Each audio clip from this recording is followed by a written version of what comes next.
नमस्कार, मैं हूं डॉक्टर गौतम पांडे और आप देख रहे हैं जीपीएन बिहार सच्ची बात सटीक विश्लेषण। आज सवाल सीधा है लेकिन बेहद गंभीर है। मोदी शाह की कब्र खुदेगी जेएनयू की धरती पर।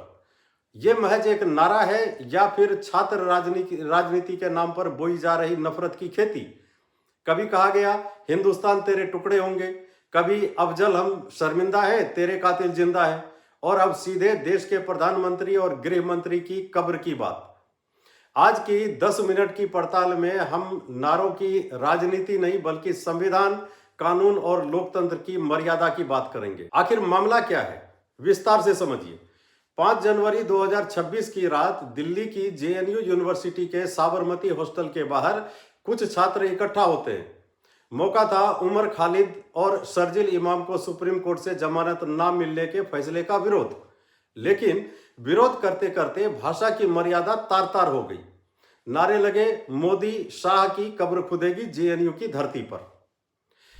हालांकि जेएनयू प्रशासन ने इस पर सख्त रुख अपनाया है। उन्होंने इसे न केवल आपत्तिजनक और भड़काऊ माना बल्कि पुलिस से एफआईआर की सिफारिश भी की है।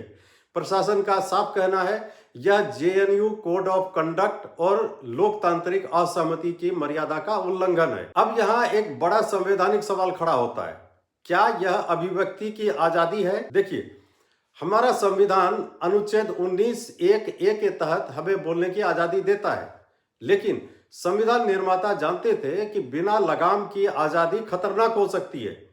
इसलिए अनुच्छेद 19(2) में उचित प्रबंध की व्यवस्था की गई है।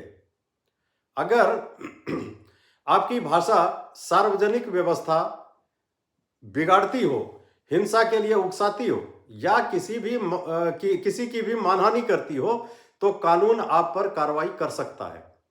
आप सरकार की नीतियों का विरोध कीजिए, डटकर कीजिए, वो आपका अधिकार है। लेकिन क्या किसी की मौत या कब्र की कामना करना फ्री स्पीच है? क्या यह हिंसा का संकेत नहीं है? दोस्तों, जेएनयू और विवादित नारों का पुराना रिश्ता है। याद कीजिए फरवरी 2016 जब अफजल गुरु के कार्यक्रम में हिंदुस्तान तेरे टुकड़े होंगे जैसे नारों के आरोप लगे थे। तब से लेकर आज 2026 तक एक दशक बीत गया।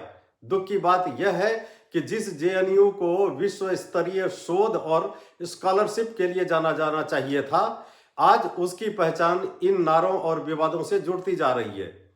क्या यह एक सोची समझी रणनीति के तहत हो रहा है? इस मामले पर राजनीति भी गर्मा गई है।